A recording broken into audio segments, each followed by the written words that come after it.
बांग्लादेश और पाकिस्तान का test match जारी है।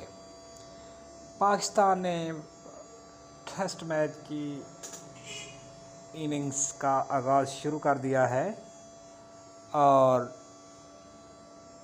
400 रन्स मुकम्मल कर लिए पाकिस्तानी टीम ने और अब बैटिंग कर रहे हैं अजहर अली और बाबर आजम और गेंद कराई और खेल दिया मिड विकेट के ऊपर से 6 रन्स के लिए। बड़ा अच्छा स्ट्रोक था, बड़ी अच्छी टाइमिंग थी अजहर अली की। देखना चाहते हैं कि क्या करना चाहते हैं और गेंद कराई और कोई रन्स नहीं बना।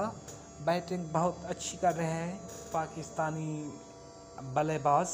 अगर हमारे चैनल को सब्सक्राइब नहीं किया तो बराए मेहरबानी सब्सक्राइब कर दें, क्योंकि गेंद कराई और आउट होने का खतरा हो रहा है।